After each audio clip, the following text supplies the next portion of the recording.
ఇప్పటికైనా అర్థమైందా నేను ఎందుకు వెళ్ళను అన్నానో? ఆనందికి తనేదో గొప్ప పని చేశానన్నా ఒక అహంకారం ఉంటుంది. ఎప్పుడూ తను లేకపోతే ఎదుటివాళ్ల జీవితాలు లేవు అన్నట్టుగా ప్రవర్తిస్తుంది.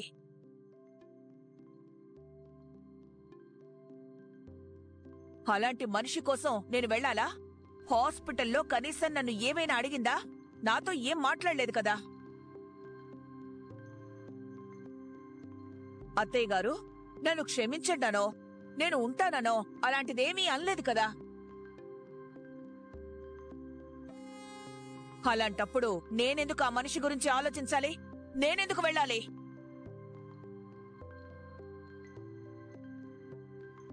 మీరు వెళ్లారు కదా, మీతో రాను అందంటే నాతోనూ అదే చెప్తుంది. ఇప్పటికైనా అర్థం చేసుకోండి ఎవరు ఎలాంటి వాళ్ళో.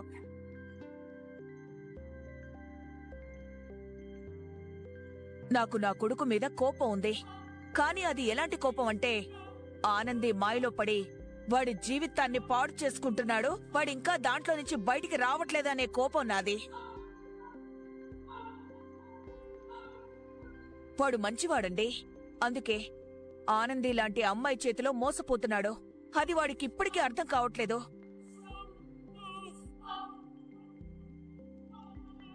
సో ఎప్పుడైతే వాడు ఆనందిని వదిలేసి బయటికొస్తాడో అప్పుడే వాడి జీవితం బావుంటుంది. సునంద,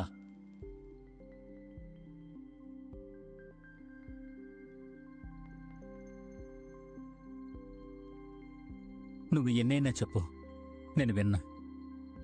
నేను ఈరోజు ప్రాణాలతో ఇలా నీ ముందు ఉన్నాను అంటే దానికి కారణం ఆనంది.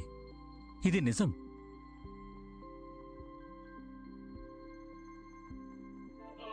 మన పెళ్లి రోజుకి నీ చిన్న కోడలు పట్టుచీరివ్వాలనుకుంది. కానీ నీ పెద్ద కోడలు నీకు పసుపు కుంకాలిచ్చింది. 1 గంట లేట్ అయితే డోనర్ వచ్చి లివరిస్తాడు అన్న కాన్ఫిడెన్స్తో ఉన్న నీకు ఒకవేళ ఆ గంటలోనే నేను చచ్చిపోయుంటే డాడ్, ఏమయ్యేది ఊహించలేవు కదా. నాకు లివర్ ప్రాబ్లం వస్తుందని నువ్వేమైనా అనుకున్నావా? లేదు కదా. అలాగే ఆ గంటలో నేను చచ్చిపోవచ్చేమో. చచ్చిపోయే నా ప్రాణాలు కాపాడింది అని నువ్వు ఎందుకు అనుకోవు? అది కాదండి. లేదు డాడ్, మామ్ ఆలోచించదు. మామ్కి ఎంత చేసినా కనిపించదు. అన్నయ్య పోలీస్ స్టేషన్లో ఉన్నప్పుడు మన వైపు నుంచి ఏ సాయం చేయలేదు. వదినే కాపాడుకుంది. ఈరోజు మన ఇంటికి సమస్య వచ్చినా సరే వదినే వచ్చి కాపాడింది. ఇంతకు ముందు కంపెనీలో సమస్య వచ్చినా వదినే కాపాడేది. అంటే కృతజ్ఞత లేని మనుషులుగా మిగిలిపోతున్నాం మనం. నాకే బాధగా ఉంది. వీళ్ళిన్ని మాట్లాడిన తర్వాత నేను కనీసం ఒక్క మాట కూడా పాజిటివ్గా మాట్లాడకపోతే మళ్ళీ చేతుగాడి ముందు బ్యాడైపోతాను. అవునత్తే గారు, ఒక్కసారి ఆలోచించండి. మావయ్య గారు చైతు ఈ ఫ్యామిలీ గురించే కదా ఆలోచించి చెప్తున్నారు.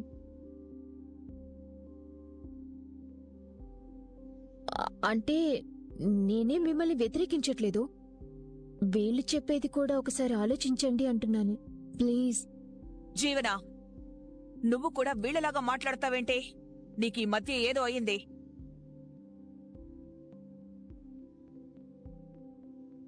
నువ్వు కూడా పూర్తిగా సంబంధం లేకుండా మాట్లాడుతున్నావు. పూర్తిగా చైతన్య మాయలోకి వెళ్ళిపోయినట్టున్నావు. వీడు అంతే. వాళ్ళ అన్నయ్య వాళ్ళ వదిన భజన చేస్తూ ఉంటాడు. ఆనంది తన స్వార్థం కోసం కేవలం వాళ్ల జ్యోతమ్మ గురించి ఆలోచించి మీ మావయ్య గారి 2వ భార్య కూతురు పెళ్లికి మీడియాలో లైవ్ టెలికాస్ట్ పెట్టించింది. మీడియాలో నా పరువు తీసింది. ఈ కుటుంబం పరువు రోడ్డు మీదకి ఇచ్చింది.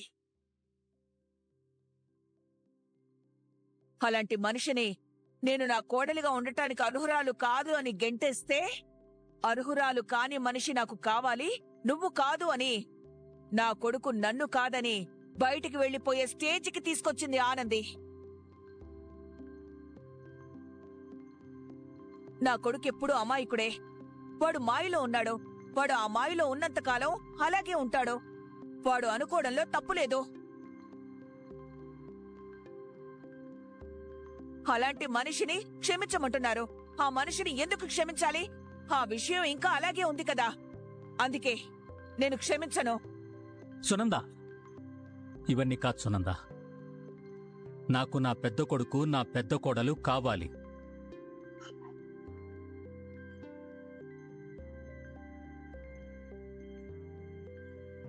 వద్దంటావా చెప్పు, నేనే నీ కంటి కనిపించకుండా పోతాను. ఏమండి? డాడ్, అవును, మరేం చేయమంటావు? ఇప్పుడు నీ మాటలు వినడం కంటే చచ్చిపోతే బావుండు అనిపిస్తోంది. ఇంకోసారి ఇలా మాట్లాడకండి మీరు. ఏ రోజైనా మీరెప్పుడైనా తప్పు చేసినప్పుడు మీ నుంచి మీ తప్పుని దూరం చేయాలనుకున్నానే కాని మిమ్మల్ని ఎప్పుడు దూరం చేసుకోవాలని అనుకోలేదు. నన్ను ఇష్టపడి పెళ్లి చేసుకున్నారు. మిమ్మల్ని ఎందుకు దూరం చేసుకోవాలనుకుంటాను? సరే అయితే, ప్రతి పెళ్లి రోజుకి ఒక కానుకిస్తావు కదా. ఈసారి నువ్వు నాకిచ్చే కానుక ఆనంది ఆదిత్యల్ని ఇంటికి తీసుకురావడమే అనుకుంటాను.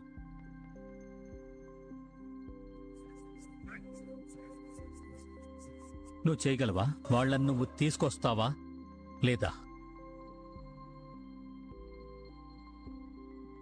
అదే నేను అడుగుతున్న కానుక. నీ మాటలు న్యాయంగానే ఉన్నాయి. నీ భర్త గౌరవం కోసం నువ్వు ఆలోచిస్తున్నావు. సరే, నేనేం చెయ్యాలో అది చేస్తాను. ఏవండి, బంగాళదుంపలున్నాయి. కర్రీ మీకు ఓకే కదా? లేదంటే ఫ్రై చేసి రసం పెట్టమంటారా? అయ్యో, నువ్వేం చేయొద్దులే, నేను చేస్తాను వంట. నువ్వు ప్రశాంతంగా కూర్చో. భలే వారే, నేనేదో ప్రెగ్నెంట్ అన్నట్టు మాట్లాడతారేంది? చూడండి ఎంత ఎనర్జీగా ఉన్నానో. మీరు మాత్రం ఎందుకో డల్లుగా ఉన్నారు. మామయ్య గారి గురించి సోచాయిస్తురా? లేదు, ఇప్పుడు మా నాన్న వస్తే మనం వెళ్ళమని చెప్పాము. ఇప్పుడు ఆ విషయం అమ్మకి చెప్పే ఉంటాడు కదా. అమ్మ ఏమనుకుంటుంది? వస్తుందా? సరే, మీరు వెళ్తేనే రానప్పుడు నేనెందుకు వెళ్ళాలి అనుకుంటుంది కదా. లేదంటే అమ్మ ఆలోచిస్తుందా? నాకేం అర్థం కావడం లేదు ఆనంది. ఎందుకనో ఈ మధ్య నేను మా అమ్మని కూడా అస్సలు అర్థం చేసుకోలేకపోతున్నాను. మీరు ఎక్కువగా సోచాయించడం వల్ల ఏ అంచనాకి రాలేకపోతున్నారండి. అత్తయ్య గారి మనసు మారుతుందా, వస్తారా రారా, గివన్నీ వదిలేయండి. చూద్దాం. ఏమో ఏం జరుగుతుందో మనకు తెలియదు కదా, వదిలేయండి.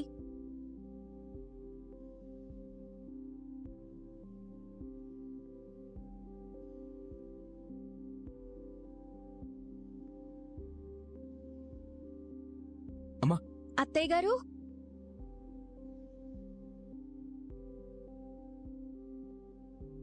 అమ్మా. నేను మీ ఇంట్లోకి రావచ్చా? రామ్మా. రండత్తయ్య గారు. రా.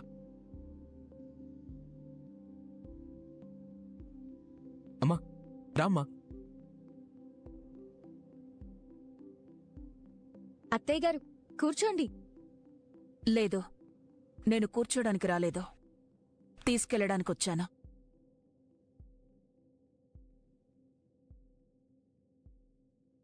ఏంటి ఒకరి మొహం ఒకరు చూసుకుంటున్నారు? తీసుకెళ్లడానికి వచ్చాను అంటే వస్తువులని కాదు, మిమ్మల్ని.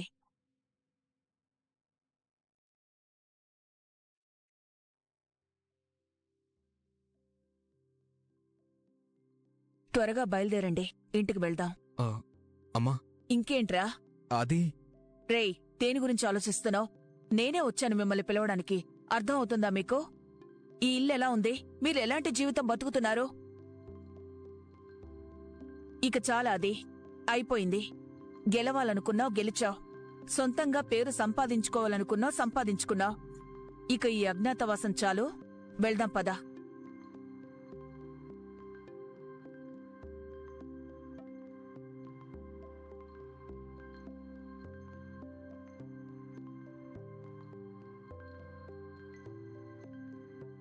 ఆనంది, నేను పిలిచింది ఇద్దరిని రమ్మనే పిలుస్తున్నాను. వినపడట్లేదా నీకు? ఇద్దరూ రండి, నేను కార్ దగ్గర వెయిట్ చేస్తుంటాను. త్వరగా రండి. ఏవండి, మీరు నన్ను ఒకసారి గిల్లండి. నువ్వు కూడా నన్ను ఒకసారి గిల్లు. అమ్మా, ఇది నిజమే. నన్ను గిల్లండి. అబ్బా, ఇది నిజమేనండి. అత్తయ్య గారు, మన ఇద్దరిని పిలవనీకి ఇంటికొచ్చిర్రు. చూసిరా, మిమ్మల్ని గుర్తించారు అత్తయ్య గారు. గిది కదా నాకు కావాల్సింది. త్వరగా పోదాం పాండి. అమ్మే పిలిచిన తర్వాత ఇంకా ఆగుతావా? అసలు మామూలుగా అయితే అమ్మ ఫోన్ చేసి పిలిచినా కూడా వెళ్ళిపోయేవాణ్ణి. కానీ డైరెక్ట్గా వచ్చి పిలిచింది చూడు, అసలు ఇంతకంటే సంతోషమే లేదు. అమ్మ మనల్ని క్షమించేసింది. ఇప్పుడు నేను నిజంగా గెలిచినట్టుంది. వెళ్దాం పద.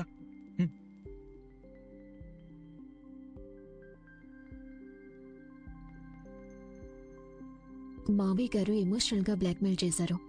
అత్తయ్య గారేమో ఆదిత్యని ఆనందిని తీసుకురావడానికి వెళ్లారు. అత్తయ్య గారు నిజంగానే ఇంటికెళ్ళి పిలుస్తారా, లేదంటే మనసు మార్చుకుంటారా? అత్తయ్య గారు గారిని పిలిస్తే ఆనంది ఆదిత్య ఖచ్చితంగా వస్తారు.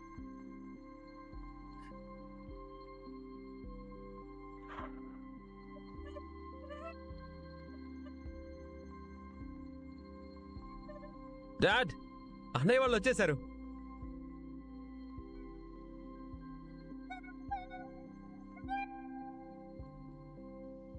రండి వదినా, ఇటువంటి.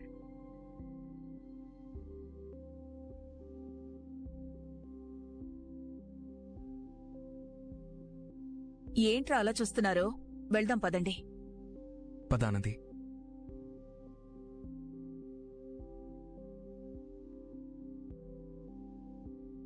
ఒక నిమిషం ఉండండి.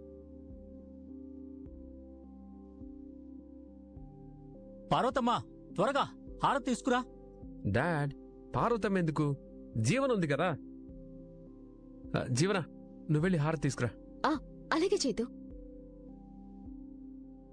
ఏంది చైతన్య జీవన గింత దగ్గరగా మాట్లాడుకుంటుర్రు? వీళ్ళిద్దరి మధ్య చాలా దూరం ఉండేది కదా. జీవన, వస్తున్నాను చేతు.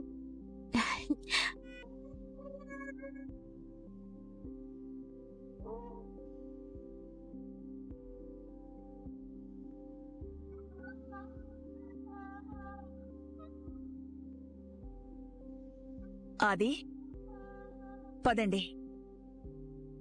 ఒక నిమిషం రా. ఏమైందన్నా? పెళ్ళైన తర్వాత ఎవరినైనా కుడికాలు లోపల పెట్టి రమ్మంటారు. కానీ మీరు కుడికాలు బయట పెట్టి ఇంట్లోంచి వెళ్ళిపోయారు. ఈ గుమ్మంలో అడుగు పెట్టలేదు. అందుకేరా ఇప్పుడు కుడికాలు లోపల పెట్టి రండి. చాలా బాగా చెప్పారండి. నేనే అందాం అనుకున్నాను. ఆదిత్య, కుడికాలు పెట్టి లోపలికి రండి. ఏంటానంది, ఎన్నో రోజులైపోయినట్టుందా?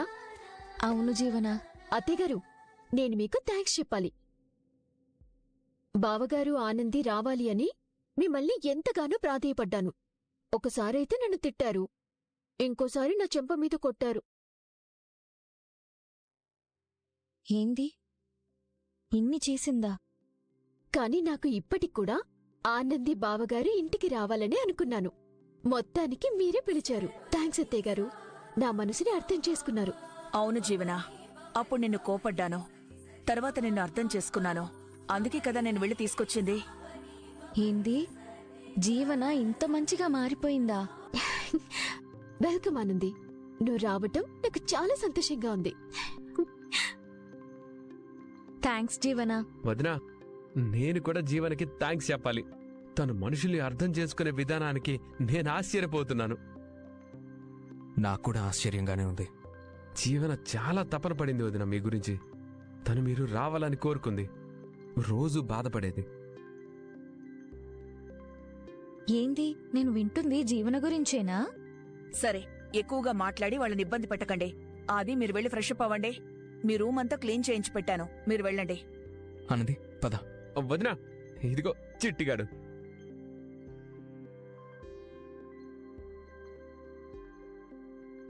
థ్యాంక్స్ సునందా. దేనికి?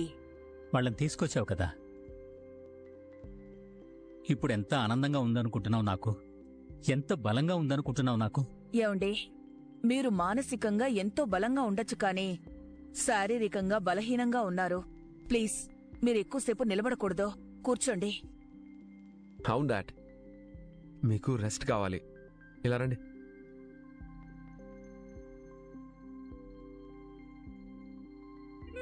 ఏం మార్చేశావే ఆనంది.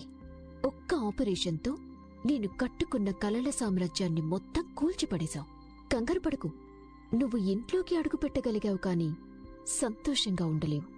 దానికి ఏం చేయాలో నేను చేస్తాను.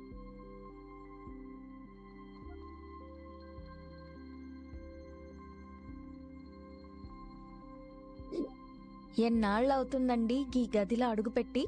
మన గదిని మనం ఎంతో మిస్ అయినాం గదా. వచ్చేసాం కదా మళ్ళీ. రే చిట్టి, నీ ప్లేస్లోకి నువ్వు వెళ్ళిపోరా. ఏడున్నా కాని సొంతిల్లు సొంతిల్లే. మనం బతికే ఇల్లెప్పుడూ మనకి అమ్మ సొంటిదే. ఇల్లు వదిలేసి వెళ్ళిపోయినాం. ఏ ఇంట్లో ఉన్నామే గాని గింత అటాచ్మెంట్ లేదండి. చూడండి, ఇంట్లోకి అడుగు పెడితే ఆనందం ఒక పక్క, బాధ ఒక పక్క, మళ్ళీ తిరిగి వచ్చేసామన్న సంతోషం ఒక పక్క. ఉక్కిరి బిక్కిరి అయిపోతుంది మనసంతా. నాకు కూడా అలాగే ఉంది. అత్తయ్యగారొచ్చి పిలిచిర్రు అన్నదే ఒక పెద్ద విషయమైతే అసలు జీవన్లో చైతన్య చెప్తున్న మార్పు చూసిర్రా? గది నాకెంత ఆశ్చర్యం కలిగించిందో. అవునానంది, నేను కూడా చాలా ఆశ్చర్యపోయాను. జీవనం మన గురించి మాట్లాడడం, మన గురించి ఆలోచించడం ఇంత తపన పడింది అంటే ఆ మనిషిలో కూడా మార్పు కలిగింది. మంచిదే కదండి. మా జ్యోతమ్మ ఎంతో ఆనందపడుతుంది. జీవనలో గిస్వంటి మార్పే తను కోరుకుంది. కరెక్ట్ ఆనంది. చైతన్య జీవన సంతోషంగా ఉన్నట్టున్నారు. నాకైతే అదే కనబడుతోంది. అవునండి, నాకు గదే సమజైంది. భార్యాభర్త విడివిడిగా ఉన్నప్పుడు ఉండే మాట విధానానికి, వాళ్ళిద్దరూ ఒకటైపోయినప్పుడు కలిసే మాట విధానానికి చాలా తేడా ఉంటది. గది నేను గమనించిన. వాళ్ళిద్దరూ ఒకటైపోయినట్టున్నారు. అది నాకు కూడా చాలా ఆనందంగా అనిపించింది. నాకు మొదట్నుంచి తమ్ముడంటే చాలా ఇష్టం. కాని వాడే ఎప్పుడూ అమ్మ మాట వినేవాడే కాదు. ఎప్పుడూ పొగరుగా ఉండేవాడు. అది అమ్మకి నచ్చేది కాదు. నాకేమో అమ్మంటే చాలా ఇష్టం. అమ్మకి వాడు ఎదురు చెప్తూ ఉంటే వాడంత ఇష్టమైనా సరే వాడి మీద కోపం వచ్చేది. లేదంటే వాడే గనక నా మాట విని అమ్మని గౌరవించి ఏ ఇబ్బంది పెట్టకుండా ఉంటుంటే నేను వాణ్ణి కనీసం ఒక్క మాట కూడా అనకపోయి ఉండుండేవాణ్ణి. ఎనీవే, ప్రస్తుతానికి అందరూ బాగున్నారు. చాలా సంతోషం. జీవితంలో వచ్చే ప్రతి కష్టం గది ఒంటరిగా రాదండి. దాని వెనక కొన్ని ఆనందాలు మోసుకొస్తుంది. మొదటి కష్టాన్ని మనం భరించగలిగితే దాని వెనకాల వచ్చే ఆనందాలు మనకు దక్కుతాయి. గదే జరిగింది. మావయ్య గారికి సడన్ గా బాగోలేదని ఆయన కోసం నేనిలా సాక్రిఫైస్ చేయడం ఇదంతా కష్టమై ఉండొచ్చు, కానీ దీని వెనక చూసిరా ఎంత ఆనందాలొచ్చినాయో. మీరు సంతోషంగా ఉన్నారు. మనం వచ్చినందుకు అత్తయ్య గారు మావయ్య గారు సంతోషంగా ఉన్నారు. జీవన చైతన్య కలిసిపోయిర్రు, వాళ్ళు సంతోషంగా ఉన్నారు. చూసిరా ఇల్లంతా ఎంత కలకల్లాడిపోతుందో ఇప్పుడు. అవునానంది, నిజానికి మీరు నా మెళ్ళో తాళి కట్టిన తర్వాత ఇట్లాంటి రోజు వస్తుందని ఆశపడినా, కానీ జరగలేదు. గుమ్మంలోకి అడుగు పెట్టగానే మనం ఇంట్లో నుంచి బయటికి వెళ్ళిపోవాల్సిన పరిస్థితి వచ్చింది. బయటికి పోయి ఎన్ని ఇబ్బందులు పడినామో మనకు తెలుసు. ఎట్లాంటి పరిస్థితుల్లో ఇరుక్కున్నామో మనకు తెలుసు.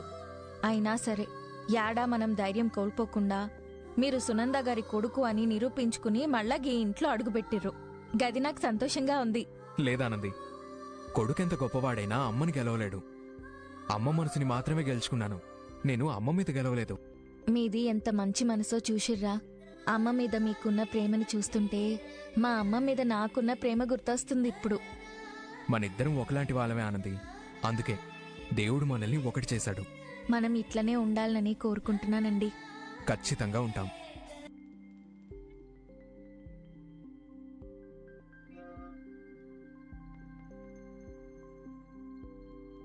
ఏమే, కుట్టి ఆదిత్య మీ ఇంటికొచ్చారంట కదా? అంటే ఏంటి? వచ్చారు. నేనే హారతిచ్చి వాళ్ళని లోపలికి ఆహ్వానించాను. నువ్వెందుకే ఆహ్వానించావు? వాళ్ళని ఇంట్లోకి రానిస్తే ఏం జరుగుతుందో నీకు తెలుసు కదా. ఏం చేయాలి? దరిద్రుణ్ణి ఎవ్వరూ బాగు చేయలేరు, అదృష్టవంతుణ్ణి ఎవ్వరూ పాడు చేయలేరు అంటారు కదా. ఆనంది అదృష్టవంతురాలు. దానిమీద ఒక నింద వేసి ఇంట్లో నుంచి బయటికి గెంటేశాం. ఏంటిలా వచ్చారు? ఏదైనా శుభకార్యానికి పిలవడానికి వచ్చారా? మిమ్మల్ని చూస్తుంటే బాధేస్తుందండి. దేనికి? పెద్ద కొడల్ని తీసుకొచ్చారు కదా, ఇల్లు కలకలలాడుతుంది. మొత్తానికి ఆనంది సాధించిందండి. మీ కోడల చేతిలో మీరు ఓడిపోయారు. మీ అంతట మీరే కాళ్ల దగ్గరకొచ్చి తన్ని రప్పించుకునేలా చేసింది. తను ఏమీ లేని స్థితిలోంచి వచ్చి మీ ఇంటికేదో ఆశ్రయం కోసం వచ్చి ఈ రోజు మిమ్మల్ని అందరినీ గుప్పెట్లో పెట్టుకుంది. రేపు ఈ ఇల్లు సునంద గారి ఇల్లే కాకుండా ఆనంది గారి ఇల్లు అని అంటారు. ప్రస్తుతానికి మేము అలాగే అనుకుంటున్నామండి. సునంద గారి ఇల్లు కాదండి, ఆనంద్ గారి ఇల్లు.